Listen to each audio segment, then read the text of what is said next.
Buenas tardes, queridos y estimados alumnos. Acudimos entonces ante esta situación de la pandemia a la clase virtual y les ruego el favor de que excusen mis deficiencias, pero no es fácil para mí dictar esta clase en estas condiciones. Trataré de ser muy puntual y les ruego el favor de que tomen nota tanto de la norma procesal como de los libros, de los capítulos que vamos a dejar para el estudio, dado que es el método que nos parece más práctico para reemplazar la presencia académica en el aula. Hoy hablé precisamente con el doctor Rodríguez y ante esta situación, que soy persona mayor de 75 años y que en verdad no podría o me exige el Estado un control muy disciplinado en cuanto no debo salir a la calle por 2 meses prácticamente. Entonces pensó mi esposa con mi hija que debo viajar a Bucaramanga. Le comuniqué eso al doctor Rodríguez y entonces voy a seguir con las clases en esta forma virtual y vamos a hacer unos trabajos sobre estos temas, vamos a calificarlos y estaré con ustedes en contacto permanente por la vía telefónica o por el WhatsApp. Entonces, toda duda que ustedes tengan, por favor, con la mayor tranquilidad y con la mayor confianza, me la exponen y yo estoy dispuesto a contestarles y a entablar el diálogo pertinente con el fin de absolver dudas. Bien, la clase de hoy vamos a ser muy puntuales. Debe tratarse el tema de la procedencia del recurso de casación, quienes son partes en el proceso, en el recurso de casación, y cuál es el trámite del recurso de casación. En primer lugar, les pido el favor, yo tuve hoy un impasse algo harto, me preocupé mucho, y es que este nuevo código que compré trae primero el código de procedimiento, el penal, luego el procedimiento penal con la ley 906 del 2004 y adelante trae la ley 600, y desafortunadamente empecé a preparar la clase y abro el recurso de casación sobre la ley 200 y me metí una azarada y dije, bueno, por Dios, ¿esto qué pasó? Entonces, por favor, les ruego que tengamos en cuenta que nos estamos refiriendo a la ley 906 del 2004, que es el Código de Procedimiento Penal vigente. En ese orden de ideas, el artículo 181 establece la procedencia del recurso y dice simplemente que el recurso ya no solamente es como violación de norma sustancial frente a sentencias de segunda instancia, sino que dice que el recurso es un control constitucional y legal que procede contra sentencias proferidas en segunda instancia. Entonces, por favor, quiero llamar la atención desde el punto de vista de que el recurso de casación hoy no procede contra violación de norma sustancial, como lo decían los códigos anteriores, norma de carácter sustancial, contra sentencias de segunda instancia. ¿Qué es eso? ¿Qué es esto de la norma sustancial? Ustedes recordarán, o ustedes han de saber que hay una clasificación muy simple de las normas que hablan de norma sustantiva y norma adjetiva.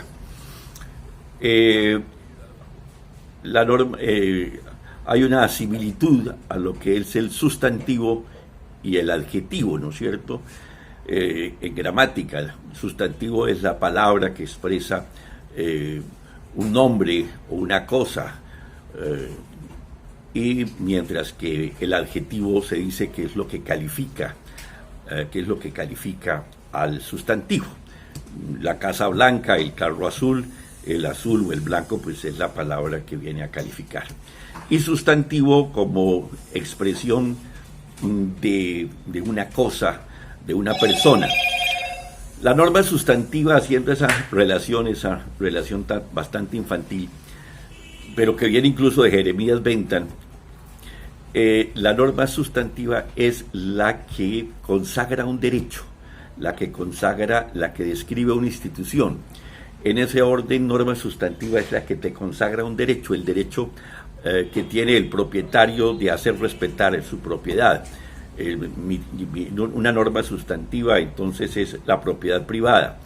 Una norma sustantiva es el derecho a la libertad, el derecho a la libre expresión de la personalidad, etcétera. Normas que nos pertenecen por el hecho de ser personas, podríamos decir vulgarmente, los derechos naturales en cabeza de una persona. Normas sustantivas entonces son las que nos consagran un derecho, la forma de adquisición, la pérdida de un derecho, la adquisición, la administración de un derecho. Mientras que norma adjetiva se hace referencia a la norma procesal, es la forma como se viene a tramitar un derecho, o a pedir un derecho, o a exigir un derecho.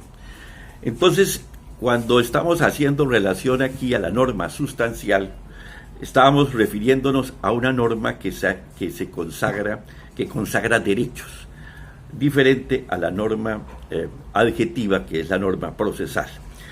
Entonces, cuando hablaba de normas sustantivas, se estaba refiriendo ciertamente a aquella norma que consagraba derechos y que esos derechos han sido violados por una sentencia, y en este caso concreto, en una sentencia de segunda instancia.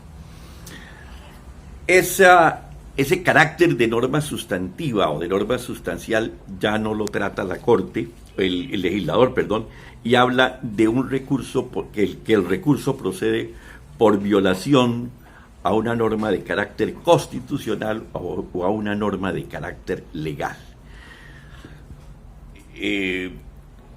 Lógicamente aquí tenemos que hacer referencia al llamado bloque de constitucionalidad, y tal vez hacemos eco a aquella expresión que encontramos en los libros del doctor Monroy Cabra, cuando dice que nuestro derecho se constitucionalizó y de que toda norma debe estar interpretada y analizada de acuerdo al ordenamiento constitucional.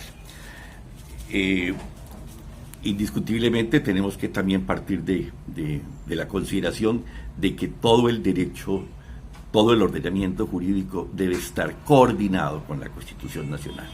Entonces, una norma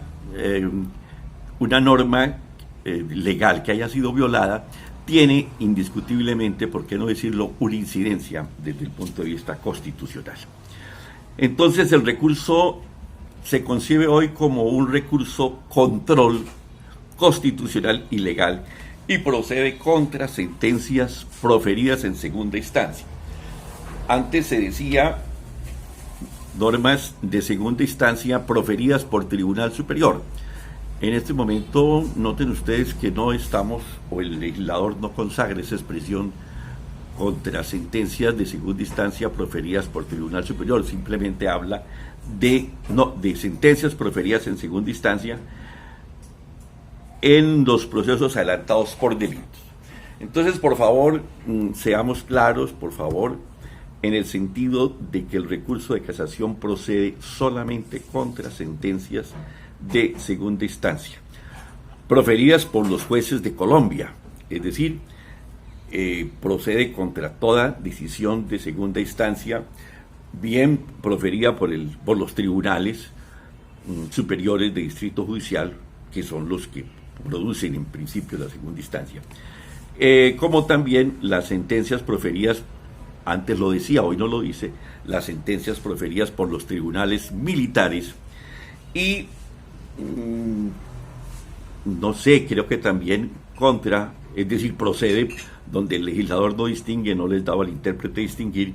Cuando habla de segunda instancia, bien puede también tratarse de sentencias proferidas por el Tribunal de Justicia y Paz, de la Justicia para la Paz. Bien, no procede sino por sentencias en donde se ha proferido por delitos. no procede la segunda instancia sobre contravenciones. Entonces, una sentencia que consagre una conducta contravencional no es objeto de casación, solamente procede por delitos. Tampoco procede segunda instancia, así haya sido proferida por autos y autos que ponen fin al proceso, los llamados autos interlocutorios, que antes se hablaban de autos inhibitorios o autos de preclusión de investigación o de cesación de procedimiento, que antes ya habló. Contra ellos no procede el recurso de casación. La casación solamente procede contra sentencias. Y esos procesos, dentro del marco constitucional de que estamos haciendo redacción, que estamos haciendo referencia, cuando afecten derechos y garantías fundamentales. Es decir, entonces hoy el campo de acción es muy grande y el juez tiene que mirar, y el casacionista tiene que mirar, cuando va a presentar una demanda de casación, no solamente ese control a la legalidad, a lo que antes denominábamos norma sustancial, sino a una norma de carácter legal o constitucional que tenga implicaciones dentro del ordenamiento constitucional y que, con mayor razón, si esa sentencia proferida en segunda instancia viola o desconoce derechos o garantías fundamentales. Reiteramos, nuestro derecho no solamente se constitucionalizó, sino se internacionalizó. En los códigos anteriores los van a encontrar ustedes el delito, el recurso de casación se ventilaba frente a sentencias por una determinada pena. El legislador establecía que sobre sentencias que tuvieran una pena de 5 años, luego subió a 6, luego subió a 8, etc. Ese término en materia punitiva para la concesión del recurso, de igual manera, fue eliminado por el legislador. ¿Por qué? Razón muy sencilla. Porque con esa limitante de una pena, de si era una menor pena no procedía el recurso, y si era una mayor pena procedía el recurso, realmente esa presencia o esa exigencia de una pena en la sentencia, de mayor o menor cantidad, pues era discriminatoria. Quiere decir lo anterior, que si la pena era mayor, había recurso de casación, que si la pena era de menor cuantía, no procedía el recurso. Y digo discriminatoria e injusto porque de verdad que si la pena era mayor, el procesado o condenado con esa sentencia, pues tenía la posibilidad de que la Corte le examinara el proceso en casación y de que a esa sentencia violatoria de un derecho objetivo, violatoria de una norma de carácter sustancial, se le aplicara la aplicación del ordenamiento jurídico cuando ese ordenamiento había sido quebrado, cuando se le desconocía un derecho por una nulidad, violación al derecho de defensa, violación al debido proceso, etc. Entonces, si la pena era de mayor cuantía, de mayor de 5 años, de mayor de 6 años, de mayor de 8, usted tenía derecho a que le revisara la Corte que si la pena era inferior, no importaba las irregularidades que se encontraran en el proceso, pero si la pena era inferior, no se le revisaba su proceso. Situación que realmente era injusta, situación que realmente era discriminatoria. No había razón para que el recurso procediera frente a una cantidad de pena y no procediera en las mismas circunstancias o en circunstancias similares cuando la pena era inferior. La razón la encontramos válida y por eso consideramos que el legislador tuvo un acierto al eliminar la cantidad de pena para la concesión del recurso de casación. ¿Quiénes son partes en el proceso de casación? Indudablemente que lo primero que tenemos que mirar es que el proceso o el recurso de casación procede cuando la parte está legitimada para interponer el recurso. En ese orden de ideas, pues nadie más que el condenado o la persona que fue procesada y condenada, pues nadie más legitimado que él para interponer el recurso o para que la sentencia que se dictó en su contra sea susceptible de un recurso extraordinario de casación.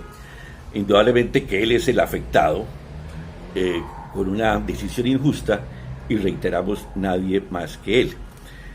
En ese orden de ideas debe tratarse de una sentencia condenatoria, porque si la sentencia es absolutoria, pues ciertamente que el condenado no tendría interés para recurrir en casación, porque pues si la sentencia lo absuelve, ¿qué vamos a ventilar? Sin embargo, frente a este punto hay una excepción, y es el de que la sentencia, si bien puede ser absolutoria, bien le pueden condenar por daños y perjuicios, y en materia de daños y perjuicios, cuando estos son cuantiosos y dan la misma cuantía que la casación en materia civil, la persona tiene derecho al recurso de casación. Esa es la única excepción. Cuando la persona fue condenada al pago de perjuicios, fue exonerada de responsabilidad penal, pero subsiste la responsabilidad civil, y en ese orden está obligado a pagar perjuicios. Mire usted, hay una situación que es perfectamente válida. En la legítima defensa usted está exonerado de responsabilidad penal, pero en el estado de necesidad usted, si bien también puede ser exonerado de responsabilidad penal, la responsabilidad civil, subsiste. En ese orden cabría un recurso de casación por la condena al pago de daños y perjuicios. Indudablemente que la persona que ha sido condenada puede interponer el recurso de casación. Lo que pasa es que la persona, si no es abogado titulado, pues no lo puede sustentar.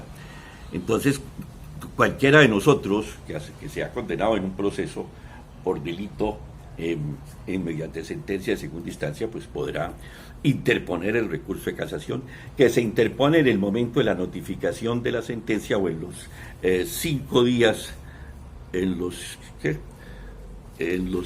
5 días siguientes a la última notificación. Entonces se notifica la sentencia, y en los 5 días siguientes o en el momento de la sentencia, de la notificación, o en los 5 días siguientes a la última notificación, usted puede interponer el recurso de casación. Basta simplemente anotar, interpongo casación.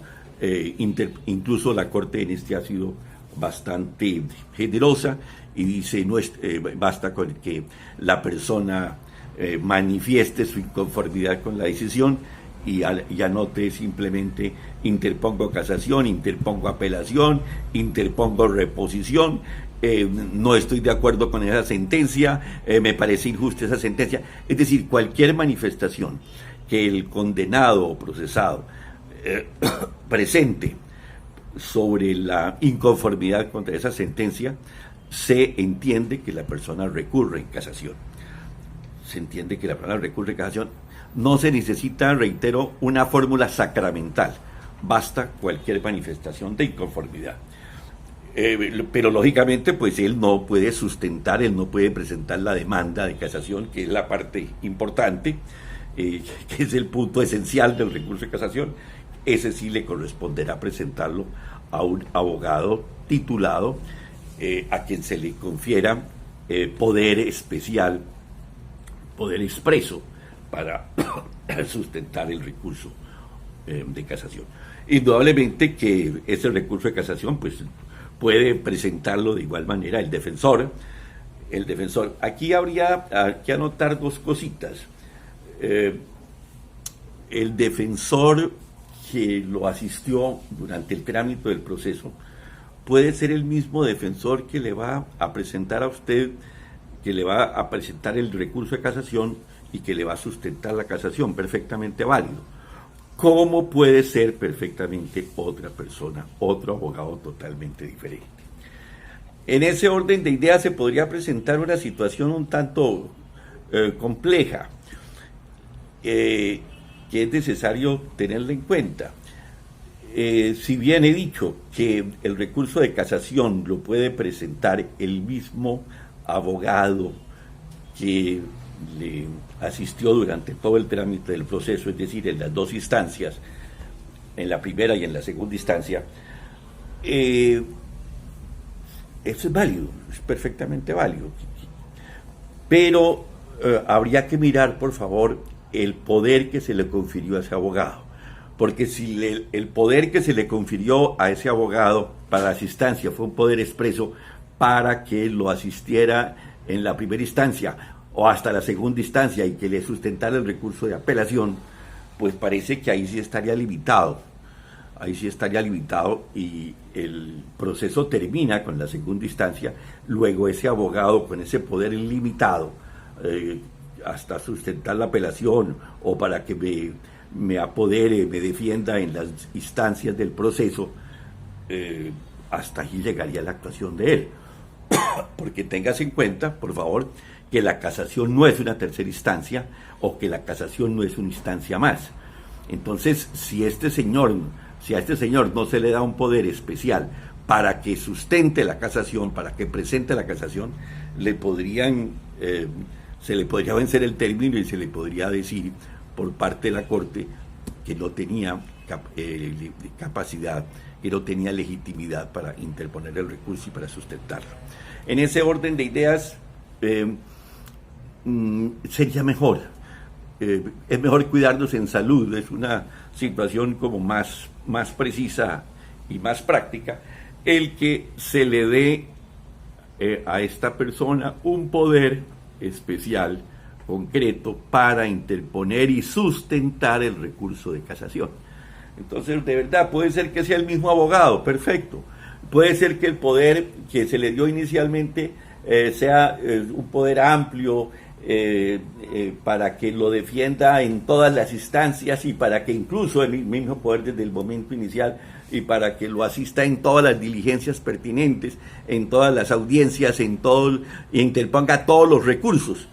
Ahí pues podríamos pensar que sí, el poder inicial es válido y lo puede y puede sustentar el recurso de casación. Pero reitero, ¿qué tal que el poder sea limitado y se llegue solamente y se diga solamente que el poder se otorga solamente para la actuación en las instancias? Y las instancias de todo proceso son dos. Luego la casación no es una tercera instancia, luego nos estaríamos viendo abocados a una situación bien delicada. Entonces, por favor, es mejor siempre otorgar un poder en casación. Con mayor razón si el nuevo abogado, si la persona que lo va a defender a usted en casación es un nuevo abogado, lógicamente, obligatoriamente le corresponde otorgarle poder especial para que lo asista en casación.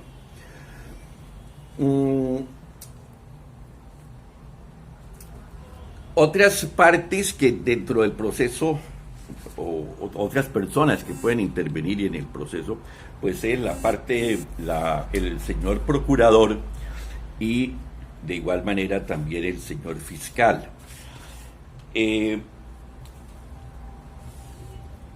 Recurrimos aquí al artículo 111 del Código de Procedimiento Penal. En cuanto al Ministerio Público, el Ministerio Público, dice el artículo 109, intervendrá en el proceso penal cuando sea necesario en defensa del orden jurídico, del patrimonio y de los derechos y garantías fundamentales. Entonces, la presencia del Ministerio Público es importante dentro del proceso penal y fundamentalmente cuando las funciones del Ministerio Público están consagradas para procurar que las decisiones judiciales cumplan con los cometidos de lograr la verdad y la justicia. Cuando habla de procurar el cumplimiento del debido proceso y del derecho de defensa, cuando debe participar en las audiencias conforme a lo previsto en este código, cuando el señor agente del Ministerio Público solicita la condena, puede solicitar la condena o la absolución del acusado e intervenir en audiencias de control de preclusión. Y algo importante, cuando el procurador interviene en lo pertinente a la indemnización de perjuicios para el restablecimiento del derecho y la restauración del derecho en los eventos de agravio a los intereses colectivos, solicitar pruebas y medidas cautelares, velar porque se respeten los derechos de las víctimas, participar en todas aquellas diligencias donde proceda la disponibilidad por parte de la víctima, Entonces, la intervención del Ministerio Público no solamente está fundada en la observancia de la ley, en el cumplimiento de los deberes que corresponden al juez, sino también en preservar el derecho de defensa y el debido proceso y procurar la indemnización en los eventos en que esa indemnización procede a favor de las víctimas. Y el fiscal general de la Nación, de igual manera, interviene cuando puede interponer el numeral 13 del artículo 114, cuando habla de interponer y sustentar los recursos ordinarios y extraordinarios. Luego, entonces, la actuación del señor fiscal es una actuación fundamental, porque realmente él es parte dentro de la actuación, dentro del proceso, cuando dice interponer y sustentar los recursos ordinarios y extraordinarios, solicitar las nulidades. Miren ustedes entonces, por favor, que tanto el procurador de la Procuraduría como la Fiscalía tienen la vigilancia muy especial, muy concreta del proceso para pedir nulidades por violación al debido proceso, por violación al derecho de defensa. Y lógicamente, cuando se trata de la parte civil, que vienen prácticamente, por qué no decirlo, a coadyuvar los intereses de la víctima. La víctima, frente a la indemnización de perjuicios, bien puede pedir que esa indemnización, o bien puede adelantar la acción civil para lograr la indemnización, bien la puede adelantar bien dentro del proceso penal, y se está sometiendo a los albures del proceso penal, o bien puede pedir, o bien puede solicitar ante los jueces civiles que allá se adelante lo pertinente a la indemnización, y lógicamente en ese sentido sí, completamente aparte, completamente distante de la jurisdicción penal. Ustedes saben, por favor, que el artículo 2341 del Código Civil dice que todo aquel que cause daño a otro está obligado a indemnizar daños y perjuicios, y el artículo 2356 que dice que toda persona debe indemnizar no solamente por lo que la persona haga, sino por los daños que causan a terceros, En ese orden son los perjuicios de carácter material y de carácter moral. La casación procede por daños y perjuicios en las mismas consideraciones y por las mismas causales que la casación civil. Reglado esto de las partes dentro del proceso penal, que son indudablemente entonces el acusado, su defensor, el agente del Ministerio Público, la Procuraduría General de la Nación y la Fiscalía, nos correspondería tratar el tema ya del trámite. El trámite en el recurso de casación hoy es muy rápido, realmente el trámite es muy sencillo. Una vez se presenta el recurso de casación, se le da traslado a las partes,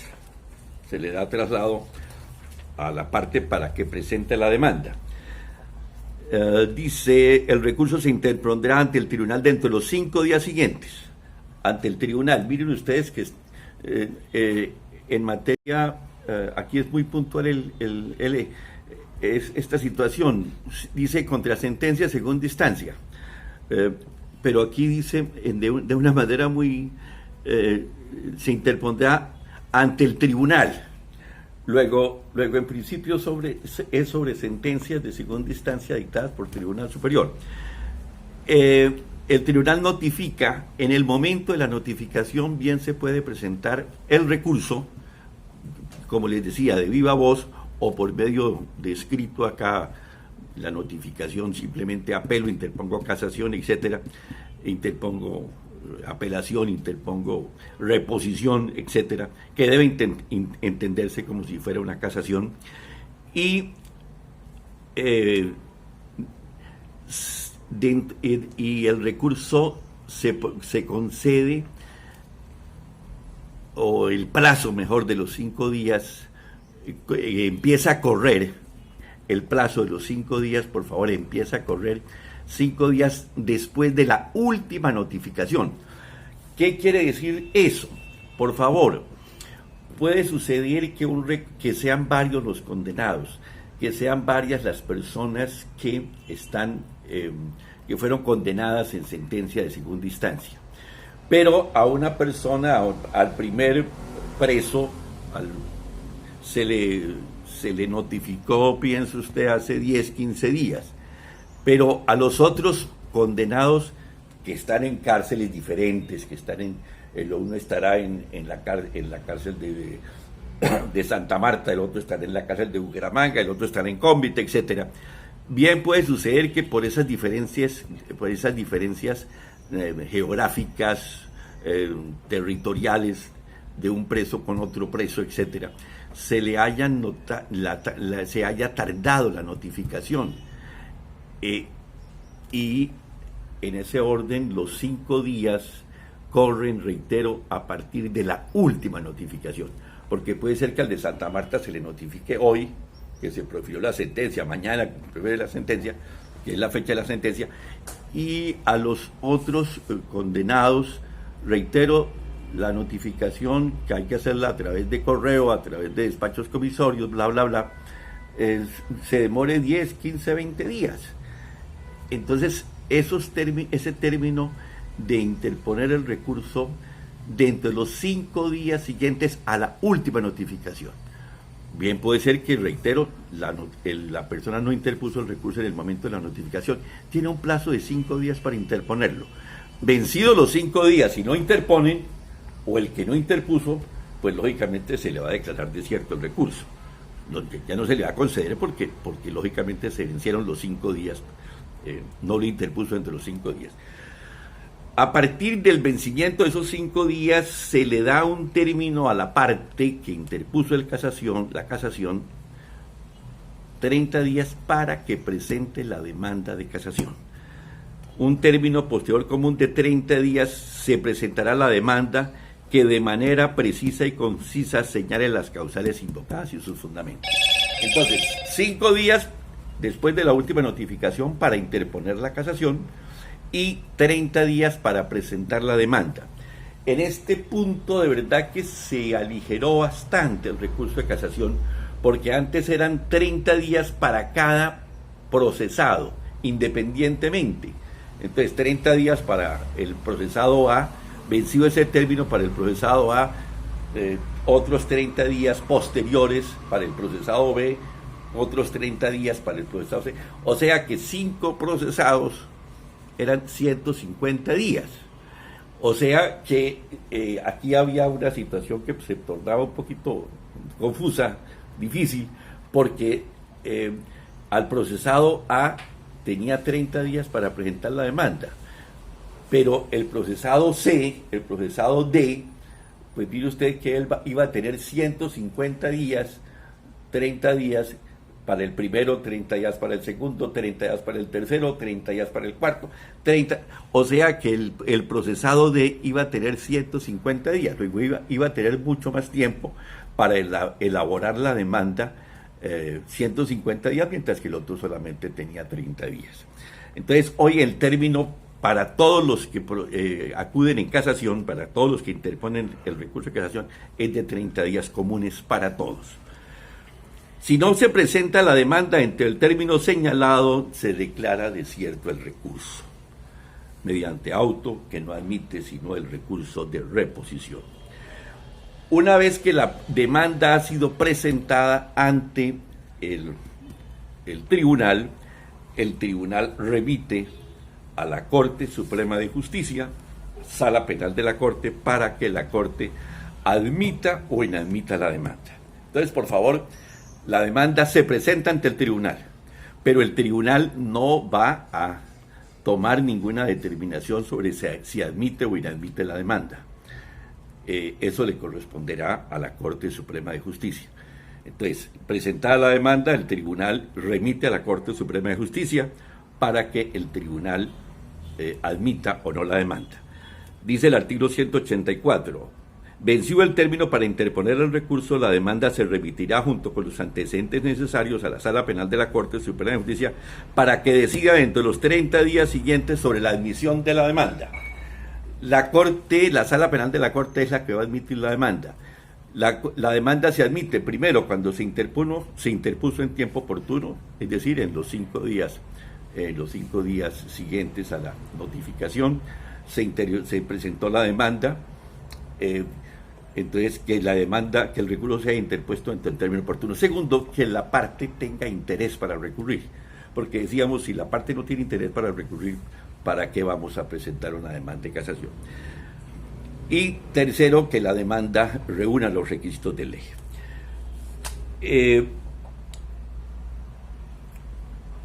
No será seleccionada por autoridad motivado, admite el recurso y tal. Bueno, la Corte no podrá tener en cuenta causales diferentes. Una vez que la Corte admite la demanda, se cita a una audiencia pública. En caso contrario, se fijará fecha para la audiencia de sustentación que se celebrará dentro de los 30 días siguientes. De verdad, con todo el debido respeto al legislador, a nosotros nos parece que esa audiencia de sustentación no tiene mayor importancia, ¿no? Porque el casacionista no va a hacer otra cosa que precisar, que volver sobre las causales que ha presentado, sobre los cargos que está formulando en la demanda. Luego, nos parece que es un trámite como innecesario.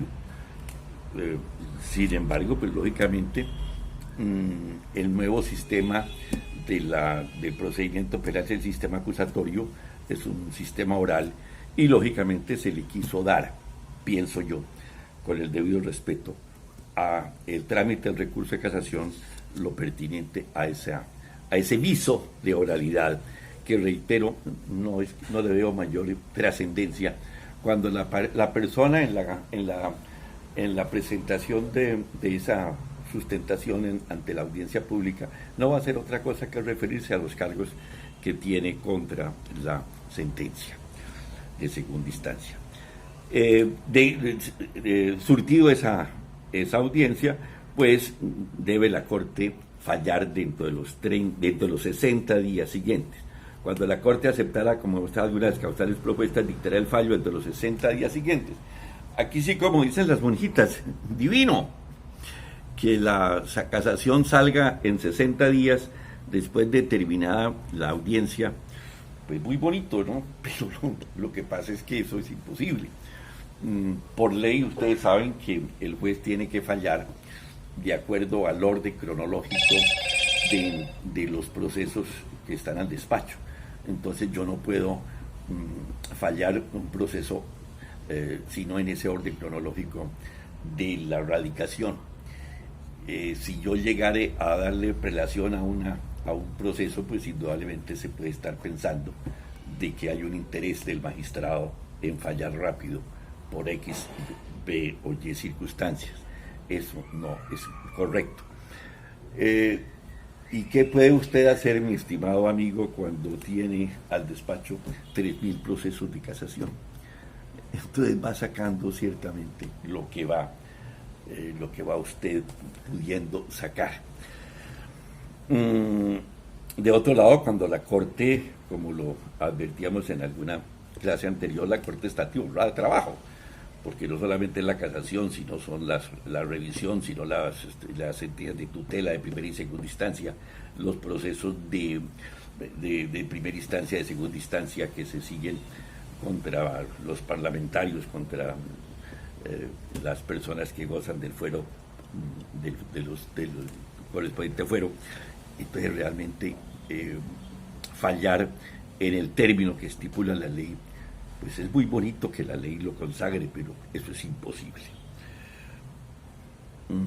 Bien, esa sería la clase de hoy. Entonces yo les entrego les entregamos entonces ¿cómo se llama? En fotocopia aquí el capítulo pertinente del libro de Germán Pavón, de la página 155 a la página 165, 10 hojitas, y en el libro de Heliodoro, pues que es un poquito más complejo, pero el libro de Heliodoro pues es interesante porque les da a ustedes un mayor conocimiento de lo que es la casación. Entonces les ruego el favor de que también lo tengan en cuenta. Muchas gracias y muy amables por su atención. Cualquier pregunta, de verdad, que tengan, cualquier inquietud, con mucho gusto les ruego el favor de que me la presenten y la absolvemos bien por vía de WhatsApp o bien por este medio.